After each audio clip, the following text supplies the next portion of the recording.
Well, my Reds, welcome back to another 12-man show here, and going to be honest, straight out the gate. So I'm using different my headphones and using different microphone this time. So hopefully you're hearing me. Hopefully there's no issues with the problems that we had before. Let me double check though, make sure everything is set up properly. I'll use this as my microphone on here. But I wanted to get right into it, straight out of the gate. Big up to everyone that's joining us and get this really rocking and rolling. This game against Nottingham Forest is going to be a huge, huge game for us.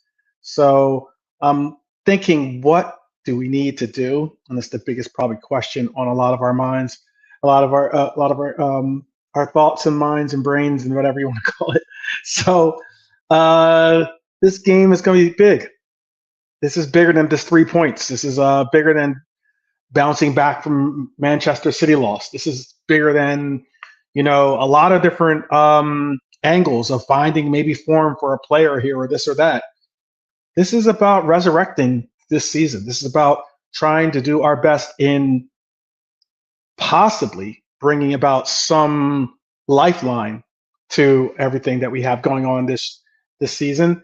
And it's not easy because I know that a lot of us, or some of us at least, have given up. Not all of us, but some of us. And but there's still obviously some competitions out there. There's still some stuff to be worked on. And this is a line in the sand moment for us. And I'm hoping that we can step over the line and go forward and properly bring about some real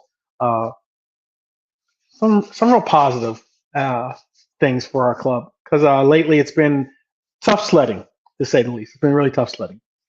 But before this break, obviously, City didn't just beat us. They, in some people's visions or versions, they outran us, outworked us, maybe outthought us. I don't think it was that dramatic, but I also think that we were unlucky as well. And yes, there was luck in those two deflected goals, like I said. But the truth is simple: Liverpool weren't good enough on the day. We got beat, plain and simple. We got beat. But now the excuses stop. The international break is over. We've got our number one goalkeeper back. Big up to Ali. He's returning finally to training. Other players are returning as well. The schedule softens a little bit from what it was from before, which was a very difficult schedule. We had a lot of difficult games in the Premier League, difficult games even in the League Cup. We had a difficult games in the Champions League as well.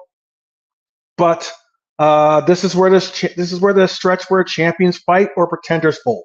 Basically, that's what it comes down to. Hopefully, and then if my audio isn't as great, or if I need to change my audio, definitely tell me. I'm trying something new. So if it's not good, or you can't hear me, or any of those different things, just tell me. I'll be sure to just go back to the default and go that direction. But Forest at Anfield, a must win, a must win, a must react, a must respond. And we're going to get into it. We're going to get into it in this episode, this preview. So let's get into this the right way. Let's get into it by saying that Arne Slot's men returned from the break sitting 8th. Can't believe he's saying that out loud, going into the end of November, and we're sitting 8th in the league. But we've already lost more league matches this season than we did during an entire title-winning campaign last year. It's probably why it hurts to say it a little bit. It's probably why it's a little bit upsetting or uneasy to say. But City definitely humbled us. 3-0. Haaland scored. Gonzalez scored. Doku scored. I mean, players that normally don't even score were scoring on us. And look, the first 2 goals required a deflection, some weird bounces. But the performance, I have to give it, that was all City. They earned their win. They broke our 44-game Premier League scoring streak, and they showed what we used to be, which is ruthless, competitive, relentless. Liverpool. We were passive on the day. We were predictable on that day. We were second best everywhere that mattered. That can't be the case on this return. Because here's the twist. Anfield is still Anfield. Let's not get it twisted. Anfield is still Anfield. Slot has won 4 of 5 at home this season. We've scored in 28 of our last 29 games, league games, that is, at Anfield. We still have an identity in this building. We still have to understand that this is our opportunity to resurrect the ship, to bail the water and basically patch the holes. And it's going to take a lot of effort because Forest, I don't believe, and this is something that I wish that more teams would do, but they don't. This season it has certainly paled when it comes to this, and that is, I don't think Forest fears us. Last year, they came to Anfield and became the only team to hold Liverpool scoreless in an entire Premier League season. They left with all 3 points. And now Sean Dyche is there as their manager, who absolutely lives for nights where he can punch giants in the mouth. He is coming back with this new manager bounce where he's unbeaten in 3 games. He's averaging more shots per game than Ange or Nuno managed with this same squad. He's tightened the back line. He's added a little bite to the midfield, if not more so to the front line. Now he's going to bring the fight to us. But we must respond. We must respond. The Slot needs intent. He needs intensity. We need to finally find our identity. That's going to be the most difficult thing to pronounce, I think, this weekend, is do we finally have something of an identity to call our own? Because losing more ground in this title race is a wrap. And I know some of you already have us out of the running.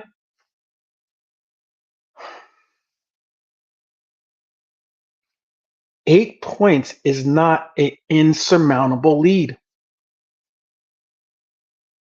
Don't get me wrong, we're going to drop more points this season. But I honestly do think that Arsenal and City will as well. And it's not insurmountable.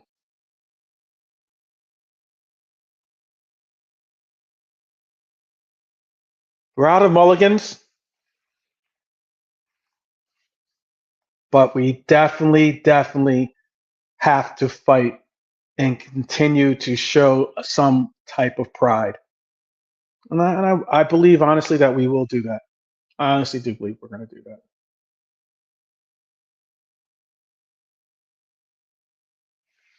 So, where we're at now is key matchups. What are the key matchups for you?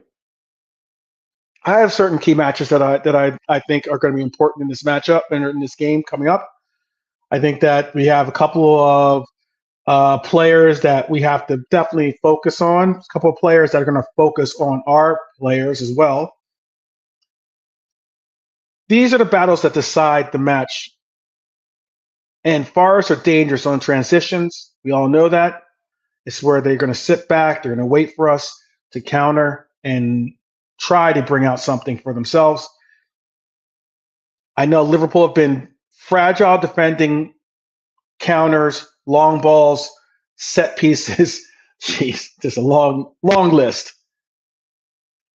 But I'll break down what I do know, and that is Hugo Ekitike versus Murillo is going to be a fight. That is going to be a fight. Ekitike started hot this season. This isn't. I'm not. It's not like I'm off the bandwagon, or I'm not thinking about what's going to happen or I'm thinking that maybe we were too soon. It was too soon to classify this guy as a player. I think he's an absolute player, and I think he's going to get the start. And I know that again, he started off hot, but he's 5 league games without a goal. And City have took him out of the match entirely in that last link up. And I'm sure that Forest is going to look to do something similar to this player, to our number 22. Murillo loves mobile strikers. He'll follow them into the deep areas of the pitch. He'll stick to them. He'll challenge everything. This could be a really, really difficult, but not only difficult, but a nightmare matchup for us if Liverpool don't get Ekitike involved early.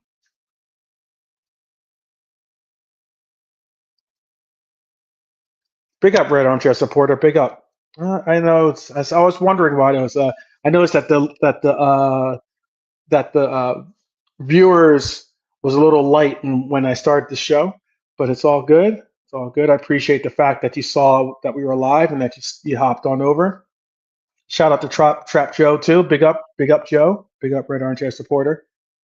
And anyone else that's following us or listening to us now, whether on X or on YouTube.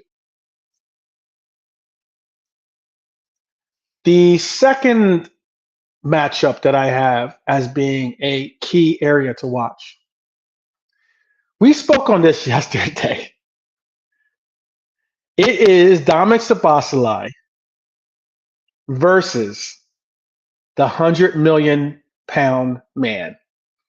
Or at least that's what Forrest have him rated as, the 100 million pound man. Szoboszlai has been our standout player this season, hands down. Energy, creativity, leadership. But Anderson has stepped it up this season. He was good last year, but he has certainly stepped it up this season. He is exploding into one of the best dual phase midfielders in the league.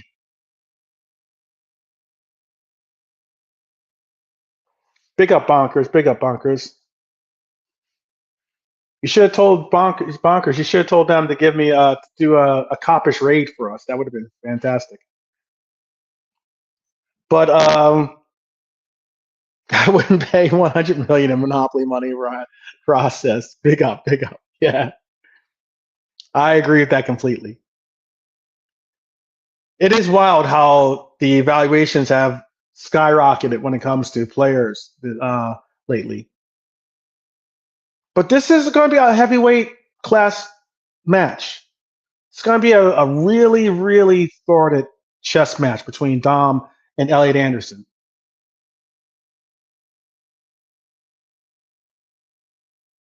Oh, they went to Mons. Okay, cool. They wouldn't have. I would have to have told them anyway. But I appreciate it, Bonkers, all the same.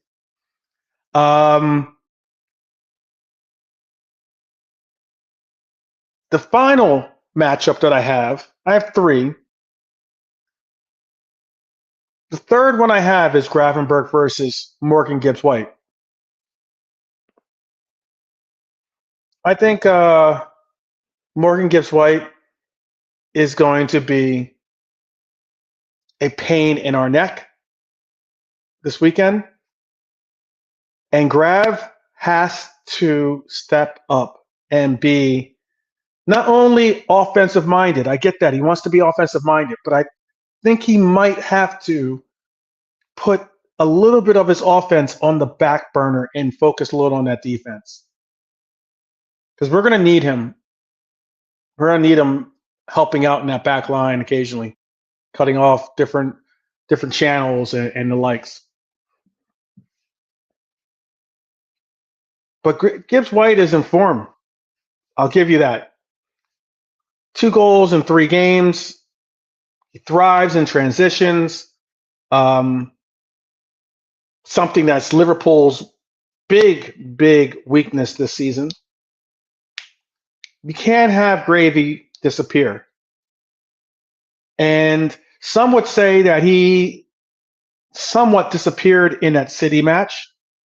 I didn't think it was terrible, but I didn't think that he didn't. I don't think any Liverpool player was like overly incredible in that game, however.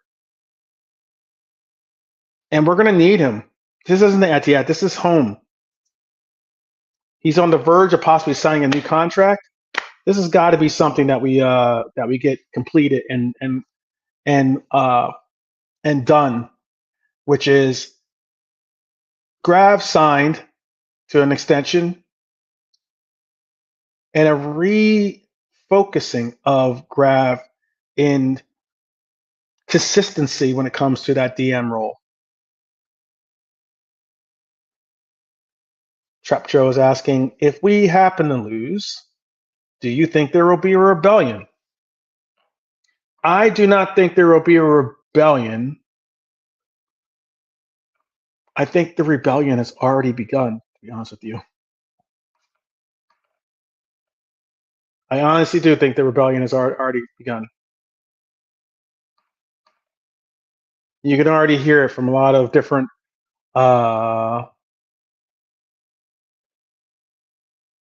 you can already hear it by a lot of the different content creators with channels out there, the pundits and the likes.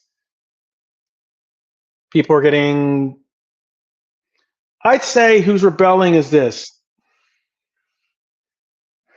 I think that there has been a concerted effort by some to want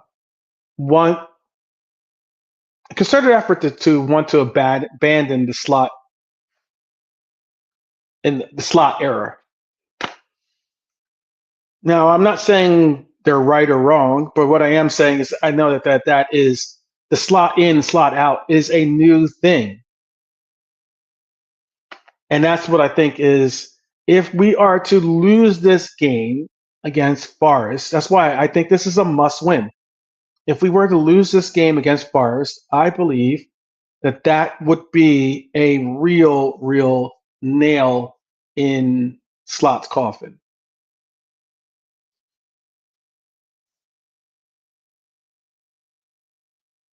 And that's why I think there'll be a serious rebellion, as in those calls will get even louder.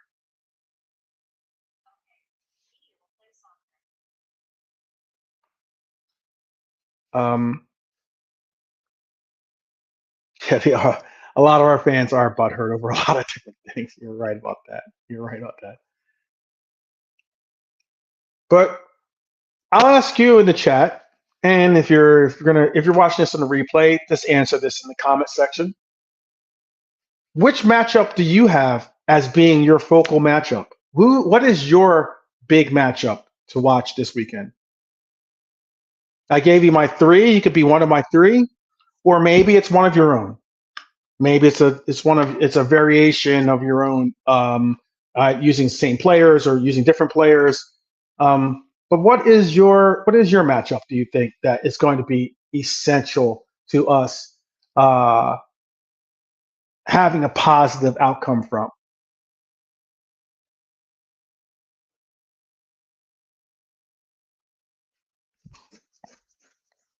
Yeah, I got you. It does. I'll use different wording.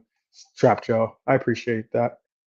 Gravenberg versus Gibbs White is yours as well. Okay. Red Armchair Supporter, I see you. Um, it is going to be an interesting unfolding of players for for us to like have to handle because it's a different. I know that they beat us last year and at Anfield too, by the way. However, other than the fact that it's the same basic cast of characters, I still think that it's unquestionably different with the coach that you have involved now.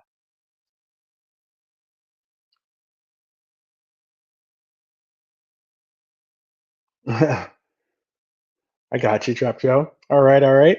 And Red Armchair Supporter is saying he's adding that he thinks Salah versus the left back.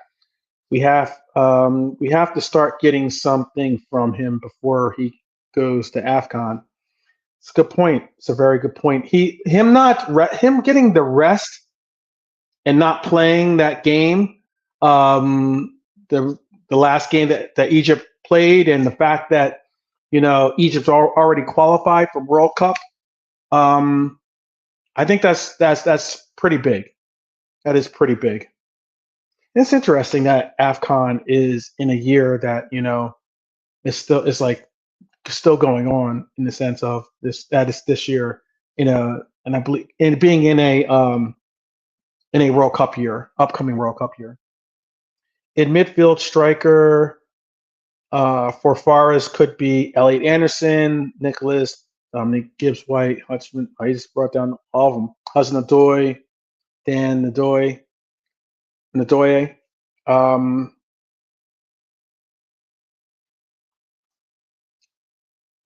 um, Salah going to AFCON is still under negotiations. Yeah, it is. It is because there's no reason for him. There's nothing that he's playing for in AFCON this year. Really, there's really not much that you're playing for. Egypt's already in World Cup, so they don't necessarily have to fight or work towards being a part of that. But I'm gonna give you the guys some team news though. Talk about team news, and team news is this. This is the part of the show where hope and reality finally meet in the middle, hopefully, because there's some players that are returning. For once, the injury gods have stopped kicking us while we're down. Let's start with the big headline. I think one of the biggest headlines that is good to hear, and that is Alison Becker is back. Look, Marmardashvili has done a good job. Some would even say this goes as far as that he's done a relatively exceptional job. I'm happy Ali's back though. There's a definite difference, and Marmardashvili still has to grow into the reassurances that Ali brings as a keeper for us. Does he have the potential? Absolutely. Is he there yet? Absolutely not. But he did have some really good games. He had some good performances in holding it down as best he could. And I'm still very optimistic on Marmardashvili. But it should be it should be it should be interesting as to when we get to see Ali completely back. Because emotionally, this is massive. This team without Ali feels like a house without a front door, in essence. Like you still live in it, you still get by, but you never truly feel secure. You know what I mean? Because there's been plenty of times when he's held it down for us, and he's been the sole reason why we've been able to remain active in pursuing a point, much less 3 points in any game. So one ball, one transition, one shot from 25 yards. Every Liverpool fan has their heart in their throat, knowing that without some certain players that bring that woosah moments, we can all find ourselves kind of on the edge, if you want to put it that way. I'm going to bring in Scousley into the house. Big up, Scousley. How are you? Good, mate. Good. Good to see you. Good. Trying my headphone operations right here, but yeah, I was talking about Ali being back.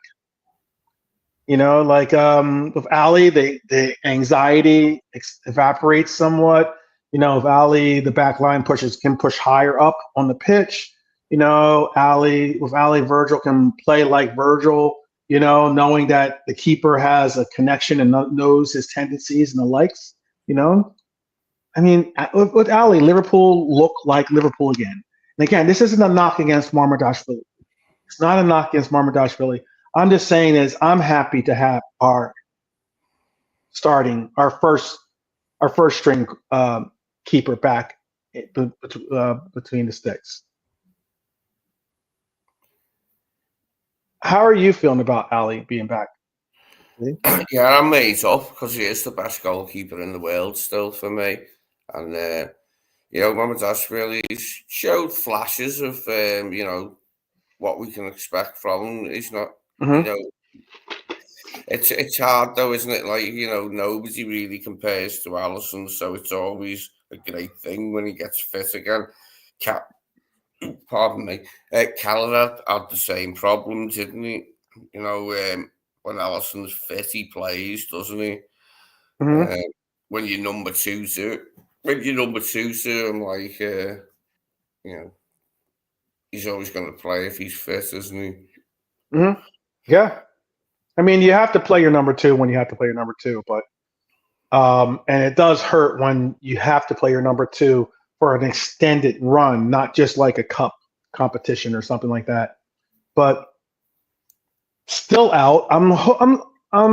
It's getting close, but we're not there yet.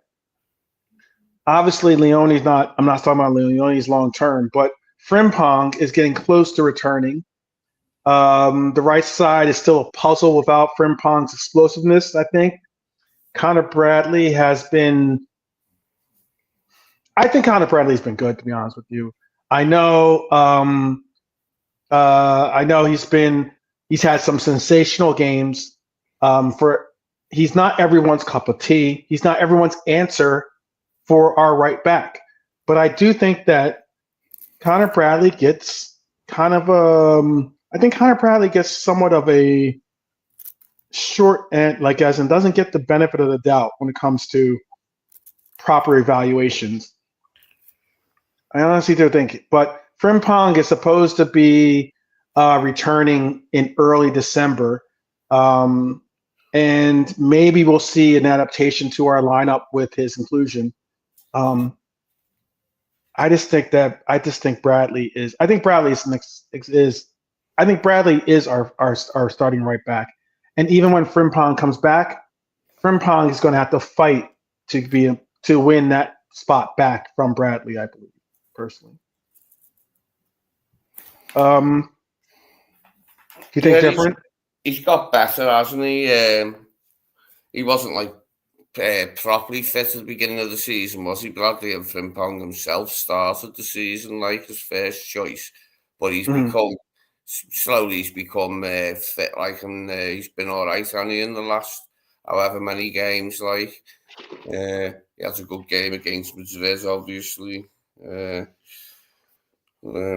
Yeah, he's doing okay, Bradley, I think. Well, I have a £125 million question for you, and that is, Mr. Isak is apparently recovering. There's been some reports that he's 100% fit. There's been other reports that he's not fully fit. He only got 28 minutes over the international break. I thought that Sweden was out of out of the running for World Cup, but apparently they still have. They're going to be in the. I think they're still going to be in the playoffs. It looks like. I don't know how, but it's weird. I don't really understand a lot of, or not understand, but I haven't really been um, too closely following how and who is going to be in and who's going to be out. So I thought Italy was going to be on the verge of being out. I mean, they've had one of the worst World Cup campaigns in a while, like once again. I mean, it's been last World Cup they were in was 2014, I believe, or something like that. But now you find yourself Italy.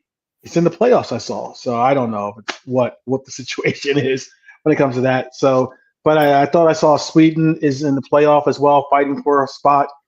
28 minutes, like I said, this lad has been brutally beaten up when it comes to trying to get some consistent run of things. I think what this means is that Hugo Ekitike is going to get another chance to start. And, my Reds, let's be fair. City was not the game to judge him on, being Ekitike.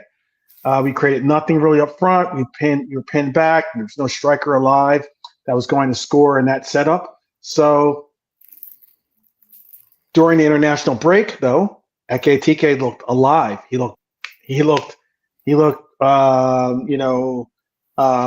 fiery. He looked like inspired. So that goal that he had, the solo run, that was a really nice Ekitike goal that we'd like to hopefully see him be able to give Liverpool this weekend. But this match against Forest, this is the test. This is where we'll see if he's ready to take a step forward in reacquiring that goal-scoring presence that we had. I saw that game too, by the way. Norway-Italy game. We were live when it was going live, and I had it on the background. And then and Italy scored first. Looked promising for Italy, and then it all just went straight downhill for them. So it is what it is when it comes to that. But another team or another player that got a little bit of a spark this weekend was Florian Wirtz. Now, is he going to be the central conductor or is he going to be the left wing conductor is the big question. I know the debate, is he a 10? Is he wide? Is he too lightweight for the Premier League? All these questions are being asked. Germany just answered some of those for us. He had 2 assists. He completely controlled the game. Most importantly, he showed some real elements of confidence. Slot may stick him on the left again because in this moment with this opponent, the subtle drift inside might be the exact key to unlocking Forest's low block. But I don't want you to forget this. I really want to see him as a 10. I know we played the 10 differently. I know the 10 has become some of a lost art in the Premier League. But I really would like to see him maybe revise, maybe do some, revisionary type approach towards bringing the 10 back to this league. What was your favorite performance this weekend, or this week, I should say? I suppose the Ireland one was good, wasn't it? And Scotland had a good one. They were really noticeable, wasn't it? Obviously, Szoboszlai and Kerkez missed out, but it was a good one for Ireland, wasn't it? It was. And it was late on as well, the way it happened. Then you had Scotland as well. Robbo got in on the assist act, didn't he, for Scotland, I think? He did. Yeah. England, I've seen a little bit of England against Albania. I seen Quanta was playing, so that's good for them, to be honest, I wasn't that interested in the internationals myself this week. It's a passing interest in them, but not massive. Like, Okay. I will tell you this. Let me double check and see how, because we'll check on something real quick. I thought it was great to see Scotland win. You're right about that. That was probably one of the best feel good stories. I mean, it even got it got Craig Burley to smile. So there you go. That shows you how big of a moment it was. yeah, Craig Burley and Steve Nichols smiling in the same shot. You know, that was something. But yeah, they were pretty obviously. I saw also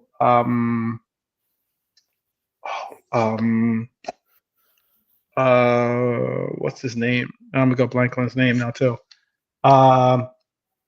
Dan. He played for us too. He's from Scotland. You know what I'm talking about? Dan. What position do you play in? I think it's hold on, let me see. Look at this. He played in the midfield. He played in our midfield, but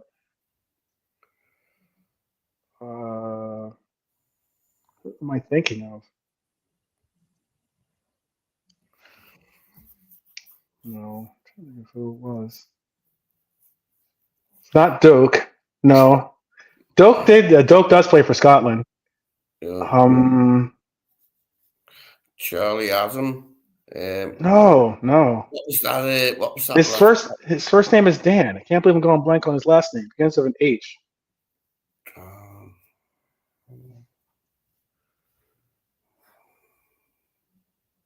I can't believe I'm going blank on his.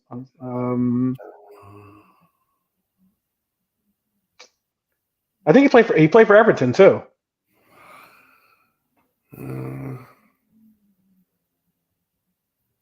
Oh, you guys are killing me.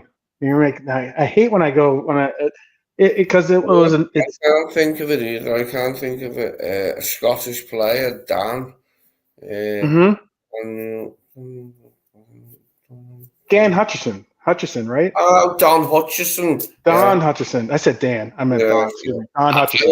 He is actually English, but I think he did play for Scotland or something. Don Hutchison. He played for Scotland. Yeah, because he's a Geordie or something off from somewhere in the northeast. But yeah, he played for Scotland. He qualified for them. But that's why I couldn't think of him, because I always do just think of him still as English, because you know his accent and that. It's hard to think of him as Scottish. Yeah, he played because I saw after they showed the picture of Craig and Steve smiling. They showed Don Hutchison he showed the picture of his Scotland jersey. Yeah. And that was like framed, from his house, and he showed that. But he's a. No, he's quite a decent young player. Don Hutchison, he came in at the same time as like Jamie Redknapp and a couple of other young players like Manaman around that time as well. But yeah, he was quite good at times. Don Hutchison, like, scored a few good goals for us. Like, then he moved on. Oh goodness gracious! I'm not going to bring up that story then.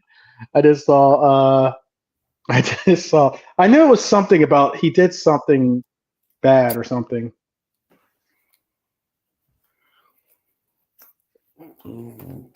Did you know that story? Oh yeah, Matteo as well. I forgot. Don't bring it up. Don't say it. Don't say it. But just see.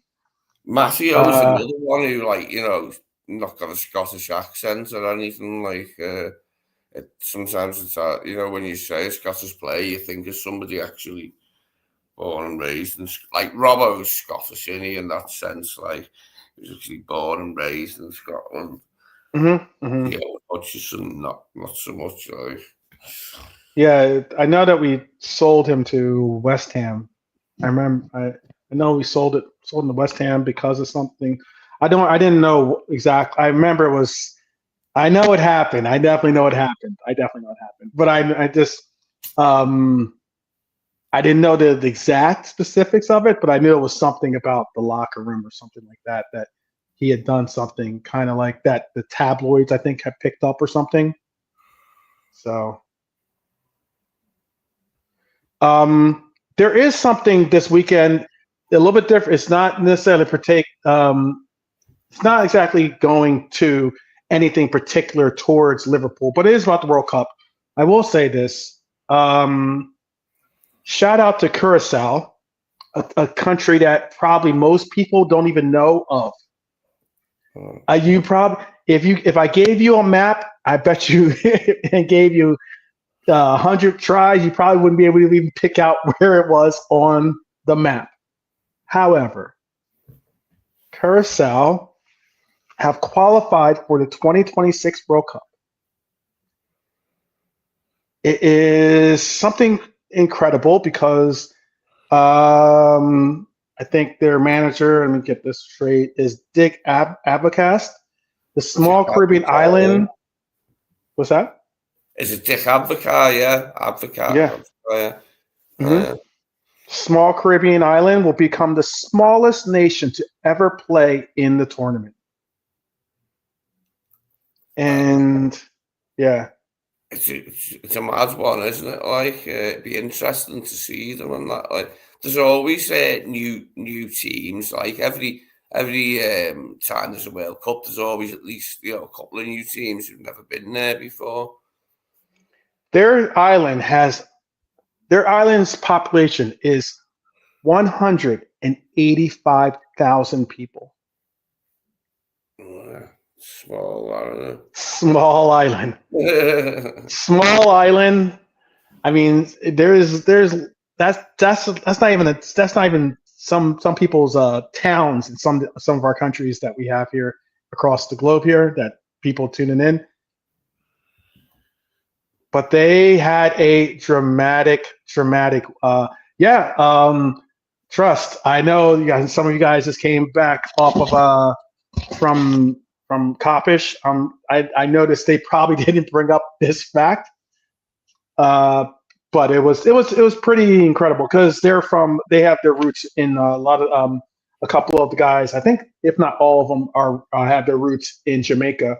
So, but Curacao had a dramatic performance that they got a performance that they ended up beating. I don't know if they beat them. I think they drew with Jamaica, which ended up getting them into the World Cup. Yeah, it was 0-0 draw, and it got them into the World Cup. That's pretty wild. Jamaica, what are you doing? Oh, the reggae boys. They're not singing reggae right now. They are singing songs of sorrow. Anyhow, I'm not trying to rub it in at all. I have a predicted lineup here. I don't know if you guys did or you guys did your lineups yet out there in the chat. I don't know if Lee has thought about his lineup at all, but I'll tell you my lineup. I also have slots likely 11. Okay, so my 11 is this. My 11 is Ali, Bradley, Ibu, Virgil. Going to hear this right. Kirkes, Gravenberg, Dom, Wirtz, Salah, Isak, and Ekitike.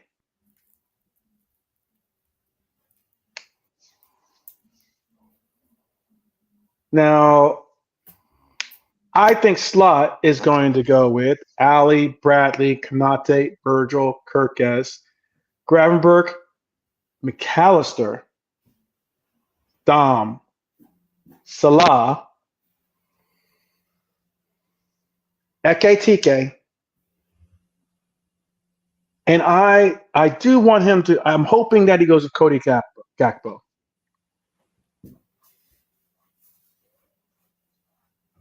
But that's what I have him going with is Salah, Gakpo, and Ekitike. But there's a lot of people thinking that he's going to go with Wirtz on that left hand side. A bit more conservative, a bit more predictable, but still strong enough to get us a win. What's your starting lineup, Lee? Is it different than the two I just pronounced, or mine? No, Or that's pretty much like our strongest side, or what I feel is our strongest side. So it'd be Allison, Bradley, Ibu and Virgil, Robbo, Grav, Mac, Sobbo in the midfield three, Wirtz on the left, Hugo up front, and Salah on the right. Mm-hmm. We'd have Isak on the bench. I don't think he's going to be. I think Hugo's a better bet for the start than Isak for this one. For me, anyway, like just because he's like seems to be a little bit more like into his stride, whereas Isak's still getting there, isn't he, with his fitness? Mm-hmm. I'd like to see. Everyone knows my stance on Wirtz. Everyone knows my stance on Cody. They know how I view even Chiesa. I know I just heard someone just give out a shout for Chiesa. But it's an interesting place to be when you get back from the international break. And especially when you have players that are in form from international break. Do you think that the coach looks at the form of players from international break and says, I'm going to put them in because of their form from the international break? Or do you think that a coach looks at it and says, you know what, I'm just going to go with what I feel comfortable with, or the team that I've already in my mind put together as being the team we should go forward with, as opposed to being influenced by the international break? Yeah, it doesn't help players' causes when they're doing well in the international games as well, and then coming back, on off the back of fine performances. But it's not the be all and end all, is it? Like when with managers. If some of them might not even consider it that much at all, like what the players have done on internationals usually might not influence some managers' decisions as much as others. But yeah, I mean, a few of our, well, I mean, the same for, thing, like Forest have been away, haven't they? They've got plenty of international players. Just wondering what type of performance we're going to get like in it, because obviously last year's home game against Forest was straight off the back of the international break, and that's the one we lost, the only game we lost before we won the title, wasn't it? Mm-hmm. Mm-hmm. Trapjaw was saying Wirtz is just too talented to be wasted with a useless system. Retro is saying, Norm is saying, Armchair, just want him to integrate now and play. Then hopefully the Isak we want to see will thrive. Okay. Armchair supporter agrees, says yes, start banging in those goals. Wirtz needs to find his mojo in our team ASAP, says Trap Joe. I couldn't agree more. Like, it's not that I don't see, Wirtz playing. It's like this. What I heard, a content creator say earlier, it is something that we all understand, and that is, you can play a player into form. Of course, the only way to get a player to really get into form is by playing the player. So do you play him in this game, or do you bring him in as a sub, meaning Florian Wirtz? I prefer to play him. I would start him. I know people are undecided about seeing him start, like, out wide, but Mm-hmm. I think that's what we should do. We should start him, like, and have Szoboszlai with McAllister and Gravenberch. Just hope it comes off this time, that we get a good performance from everybody, all the others as well. I'd keep it the Yeah. same, at the back. I'd keep it the same, as strong as possible, and just hope we get the best performance we can out of everybody.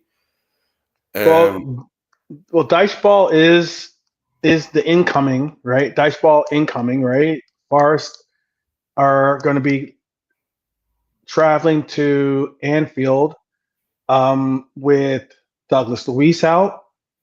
Chris Wood is. I've heard that he might be back. He's likely out though. Callum Hudson-Odoi out. Ola Anya out. Angus Gunn out. So notable names. This should be a recipe for us to be able to get over on this team.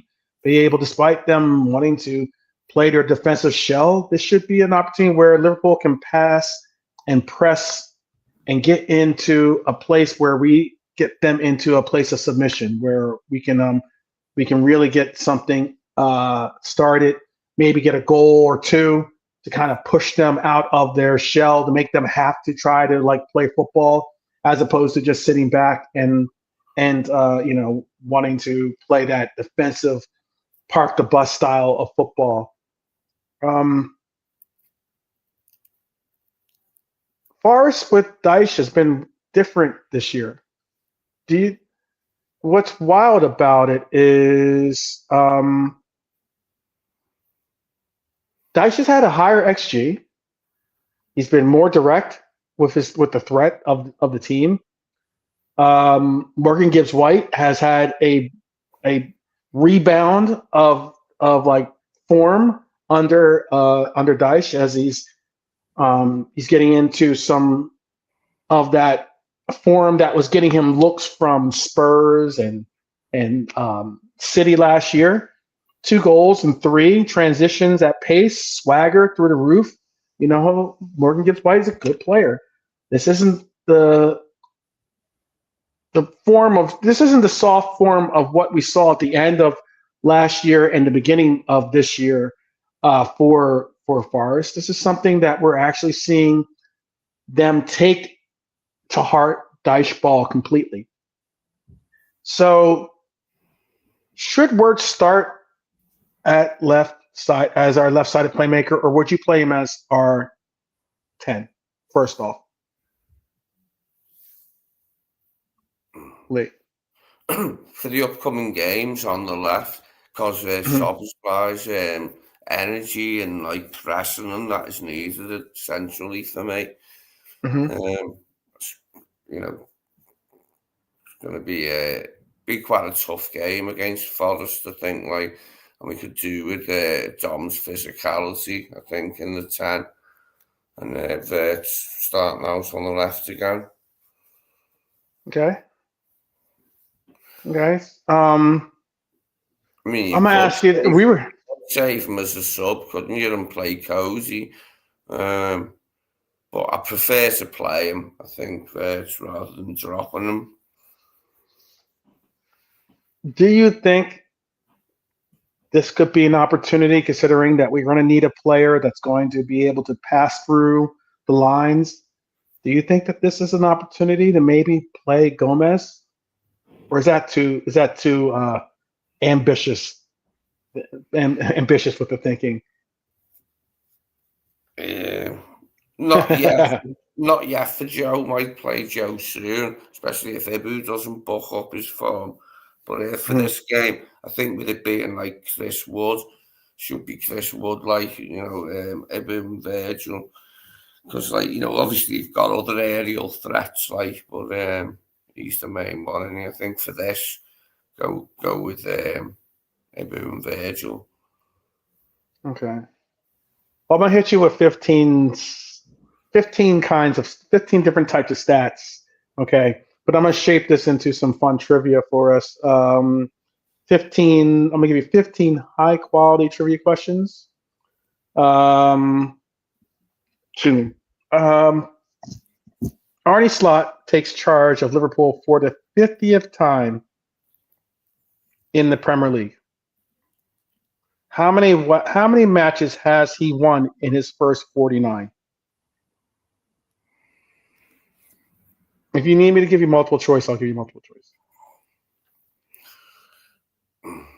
You asking me this, yeah? Yeah. I'm asking you. It's only good only here. I'm not asking Florian. I'm asking Florian Wirtz. Beginning, but starting again. Okay. He's on the on FaceTime Florian Wirtz right there, so maybe he'll answer it. But Arne Slot takes charge of Liverpool for the 50th time in the Premier League. Okay. How many matches has he won in the first 49? I'll give you multiple choice.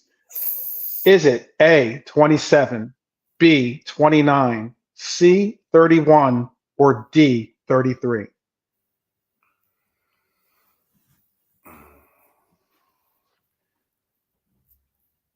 C, 31.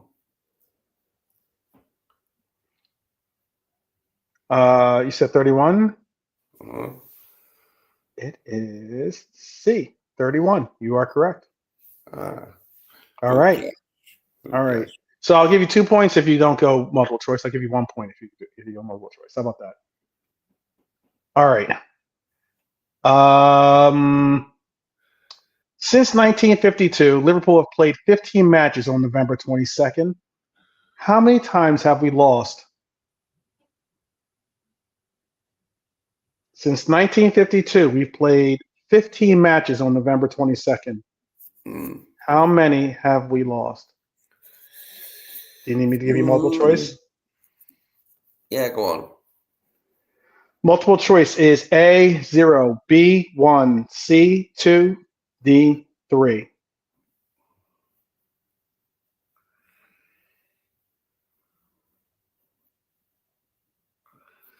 Yes, we did, Edward. Big up, Edward, by the way. Big up, Edward. Hope that you're well.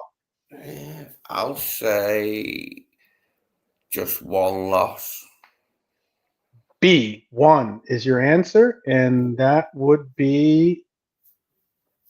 Oh, wait, let me just get this. Hold on. That would be correct. All right. Get you some audience participation. All right. Let me give you your point. All right. Which team beat Liverpool 1-0 at Anfield on November 22nd, 1997? Was it A, Wimbledon? Oh, my fault. Did you want to get multiple choice on this one? Go ahead, yeah. Okay.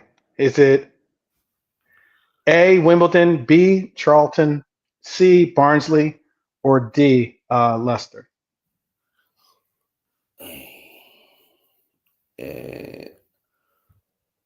What was the date it was played on, did you say? November 22nd, 1997.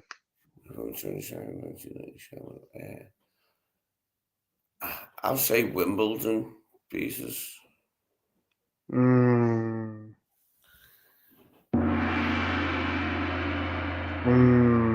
Sorry. It was C. Barnsley. It was Barnsley. At Anfield, yeah?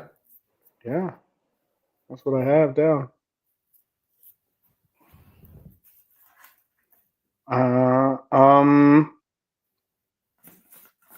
Let me double check. I'm going to ask the next question. Yeah, it was Barnsley. Liverpool versus Barnsley. They beat us 1-0. I saw some people put Wimbledon. Sometimes the '90s were bad. Yes, they were not a good. The '90s weren't good for everything. Not for Liverpool, at least. The only team to stop Liverpool scoring in the 2024-2025 Premier League season was who? That one's a pretty easy one. I think you can get a 2-pointer on this one. Liverpool failed to score only once in the entire 24-25 Premier League season. Which team kept that clean sheet? You should be able to get this. Yeah, Forest. There you go. Forest is correct for 2 points. That's a 2-pointer. All right, put that down for you. Forest have gone unbeaten in 3 straight games versus Liverpool. Forest haven't gone unbeaten in 3 straight league games versus Liverpool since what year? You can ask for multiple choice if you like. Yeah, go on. All right. So Forest haven't gone unbeaten in 3 straight league games versus Liverpool since A, 1981, B, 1988, C, 1993, or D, 1999. Big up, crap. Big up. Streets have arrived, people. The streets have arrived. Do them again, the years. 81, 88, 93, or 99. 81. The question was this. Forest haven't gone unbeaten in 3 straight league games versus Liverpool since what year? 1981, 1988, 1993, or 1999? I think 81, the earliest possible.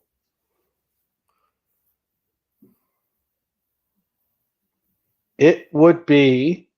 Let me go my sound effects again. Oops. 1993. Really? Yeah, 1993. I saw Bonkers get that one correct.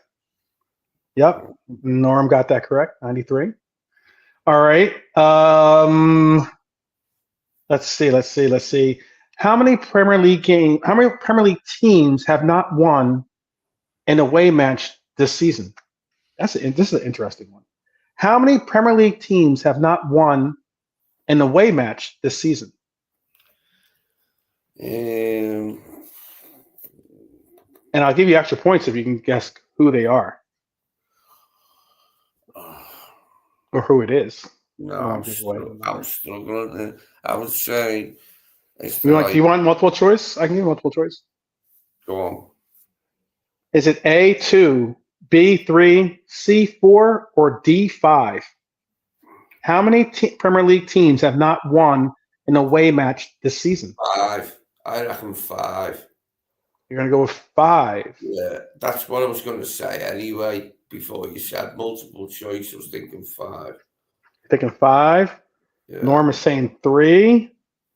If you guys had just coordinated and gone in the middle, it is 4. The answer is 4. Forest, Fulham, Newcastle, and Wolves have all not won an away match so far this season. Surprising to see Newcastle on that list. It is surprising to see Newcastle on that list. All right.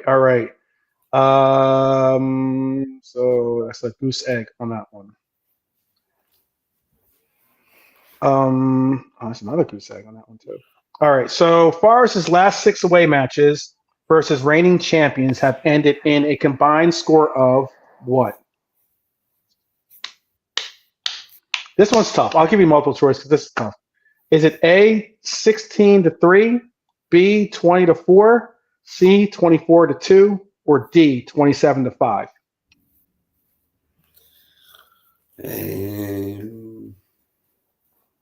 B. B. That's a good guess. That's a good guess. BC. BC. Right. 1,000 years BC. 1,000,000 years BC. Right. Norm is correct. It is 24-2. C is the answer. 24-2. Bonkers got that one right too. Good job, guys. You can use your lifeline. Use the chat your lifeline. Some of these questions are pretty hard. Forest's last Premier League game, or Forest's last Premier League away win. I just asked you that one. Oh no, I didn't. I just asked the combining champions. Forest's last Premier League away win versus a reigning champion was in 1994. Who did they beat in 1994? This one's easy if you do remember who the champion was in 90. Who was the 1993 champion?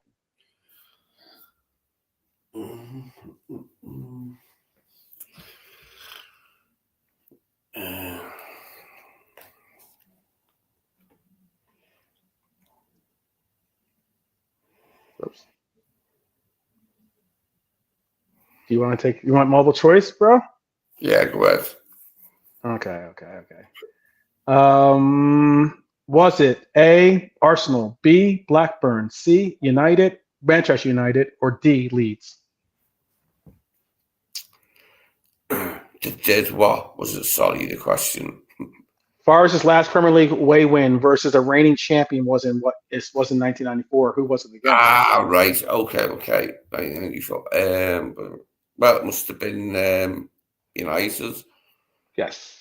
There you go. United were champs in 92, I was hoping you get 93, 94. Yeah, I was hoping you get a 2-pointer on that one, but it's all good. Liverpool have only lost one of their last 39 Premier League Saturday 3 p.m. kickoffs. This is so specific. Liverpool have only lost one of their last 39 Premier League Saturday 3 p.m. kickoffs at Anfield. Who was that loss against?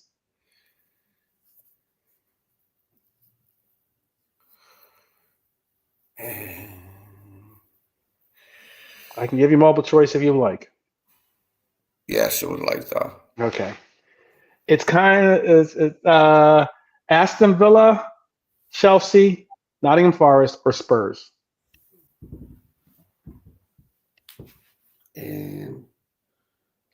Use your noggin on this one.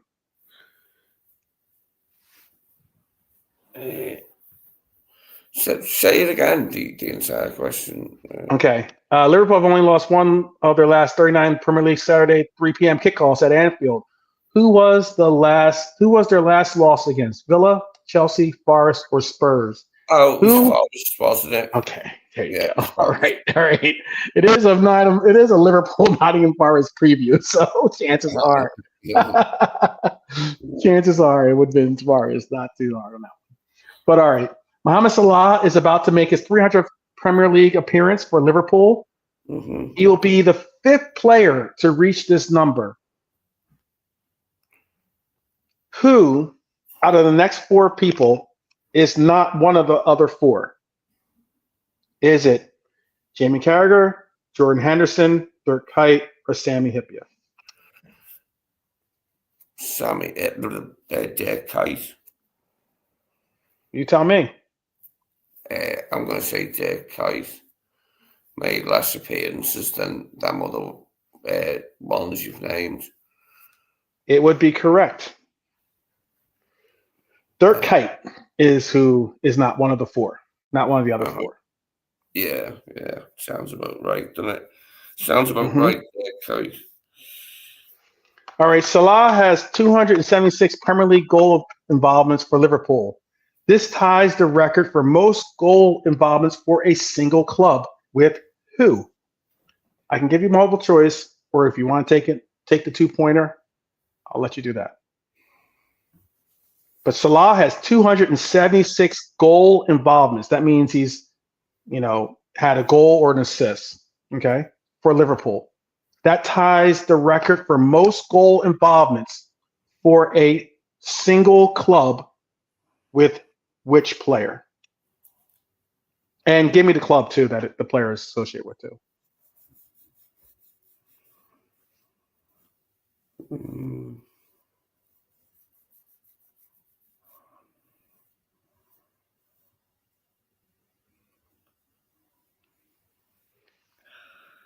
Multiple choice. All right. Whenever you go, I'm just going to bring a multiple choice. Multiple choice is this. It's either Henry for Arsenal, Aguero for City, Shearer for United, Newcastle United, or Wayne Rooney for Manchester United.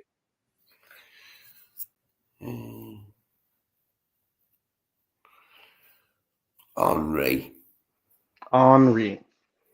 Norm said Shearer and Lampard.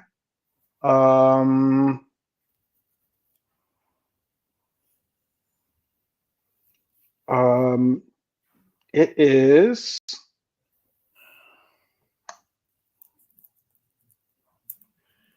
Whenever I see one of Norm's answers, I have to double check. Just double check. I have the right answer. All right. The answer to the question is Wayne Rooney from Manchester United. Wayne Rooney. He's tied with Wayne Rooney for Manchester United now. All right. Ryan Gravenberch could reach which personal milestone in this match? Is it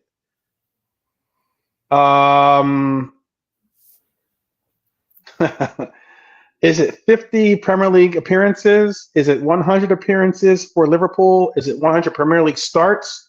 Or is it 50 Champions League appearances? Obviously, the last D is not going to be it.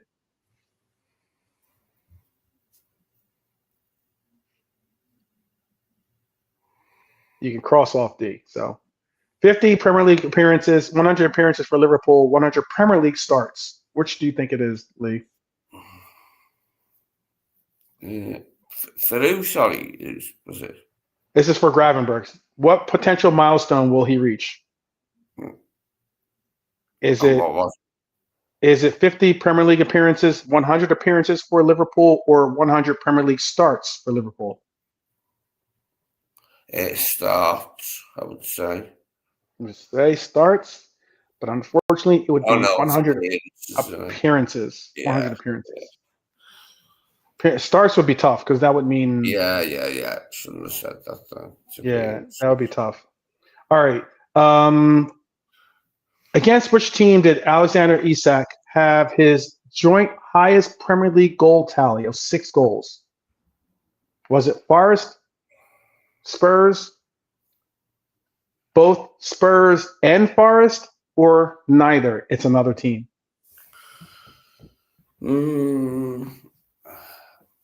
I'll say neither. It's another team. Neither. It's another team. Norm is saying Spurs. You'd be correct in saying Spurs. However, you'd be correct in saying Forest as well. He has had 6 goals against Spurs and both Spurs and Forest.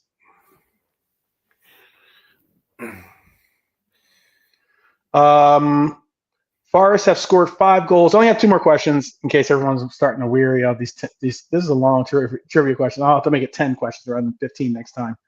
Forest has scored 5 goals in 3 matches under Sean Dyche. How many did they score in the first 8 league games of the season? Was it 1, 2, 4, or 6? 4. I'll guess. Yes. 4. Yes. There you go. Go with your gut.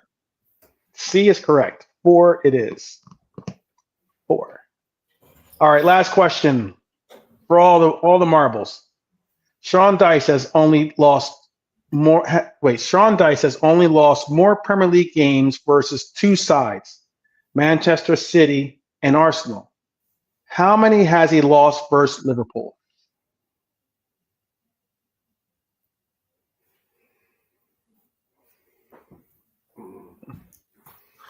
Answers can be 8, 9, 10, or 12. I'll repeat the question. Sean Dyche has only lost more Premier League games versus 2 sides, Manchester City and Arsenal. How many has he lost versus Liverpool?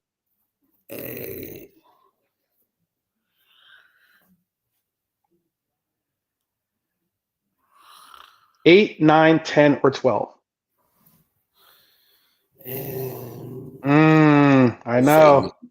9. 9.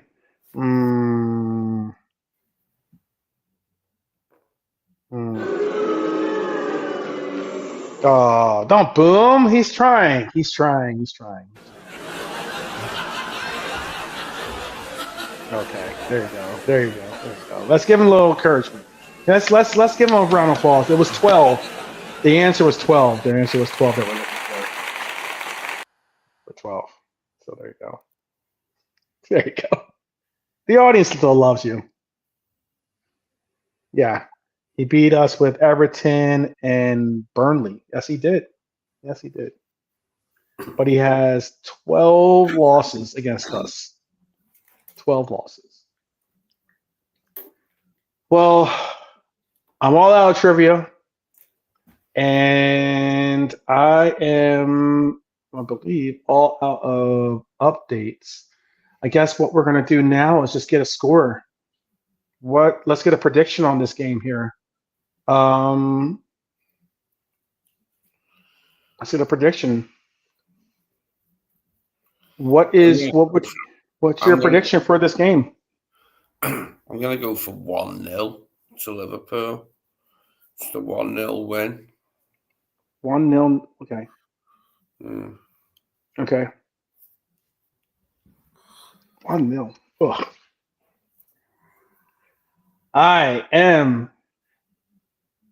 If Ali starts, I'm going to say, I'm going to go with a 3-0 win. I'm going big. I want to go 3-1, just like Bonkers is going, but I want to be positive. So my heart says 3-1, but my head says 3-1, but my heart says 3-0. So I'm gonna go with my heart on this one and say 3-0. And I'm gonna have Salah, Dominic Szoboszlai, and Isak off the bench, scoring a goal. That's my pick. Bonkers has a 3-1. Dom, Grav, and Mo. Red Armchair Supporter has a 2-0. Okay. To the pool. All right. No, I feel it'll be a tight game. Like, both teams just coming back from the international break. I just hope our plans are a little bit better than theirs. And I'll go for a 1-0. Yeah, as I said, I'll stick with that. Just a simple 1-0 win. 1-0. Who you got scoring our lone goal? I don't know. I haven't decided yet. All right. Let me think on that a bit more. Let me ruminate on that one. All right, you still got a day. You still got a day to put it through. Winning goal scorer. All right. Well, people, the reset begins now. This is the moment where the season tips one way or the other, people. That's just how it goes. Forest I've got a good one for you. Szoboszlai, after his disappointment on the international stage, missing out on the World Cup, he gets the winner in a 1-0. All right. And he gets it. Let's say he gets it. If that's going to happen, he gets it. He gets it via a free kick. I'll say that. How about that? Well, all right. I'll say a half volley. Half volley from the edge of the box. Ooh, all right. I'll take that too. Nice for him, and he can just put his laces through it, like right into the top of the net. Okay. All right. But I can't stress this enough. This is Forest at our home is either the beginning of momentum or the beginning of collapse. There is no middle ground for this. We've defended our standards for months now. We've challenged the narratives. We've held players accountable. Some of us have, at least. We've backed the badges, even in frustration. Some of us have, at least. Now it's time for the team to back us. Now it's time for them to show and prove that this badge is not too heavy. I'll answer that question in 1 second, Norm. I'll answer that question in 1 second. But let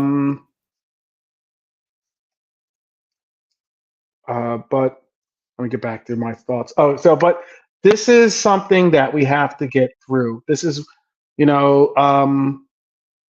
the time for the team to back us. This is the time where this match is about identity. It's not just about the scoreline. It's about players coming back, about players.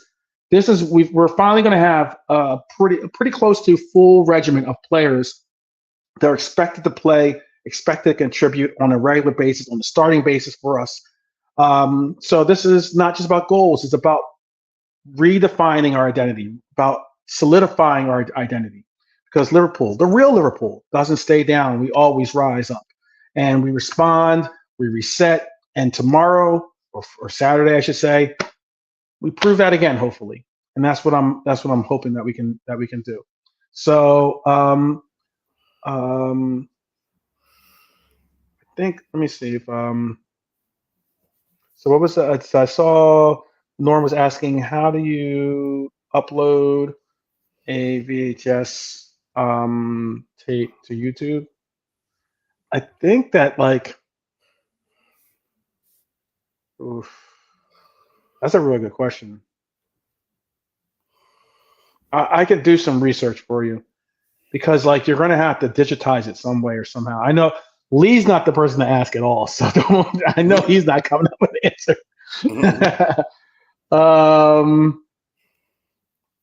But you have to digitize it somehow. Yeah, you have to digitize it somehow. As in, there's a way you can digitize. As in, there's some procedures, a procedure that will allow for you to take the video line, so you basically, how you have the RGB, you have you have the video out, you have an audio out and video out line from your VHS or from your VCR, excuse me. There's a way you can connect that to digitize, to be able to there's an adapter that you can utilize, that you can plug into your laptop or your desktop, and you can record it. Then you'll have to record it digitally onto using an app too. You'll have to record it digitally using that too. But yeah, I don't know the exact equipment or whatever, but I know that you do have to use an S-Video or an RCA to use it, which is the basic connections.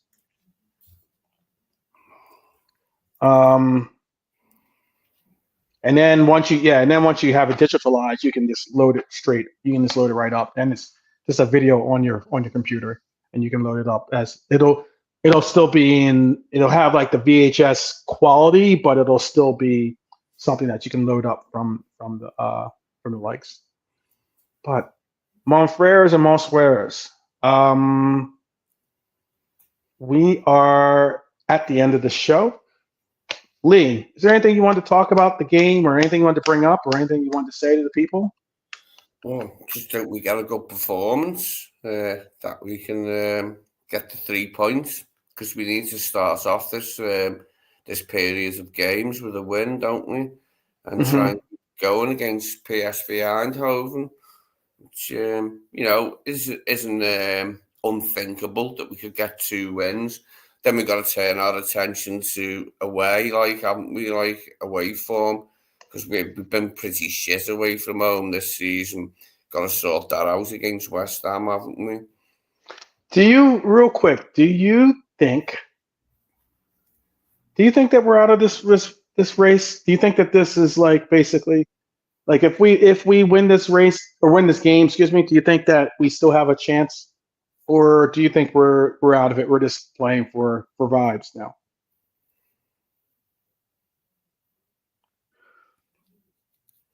Lee, you there?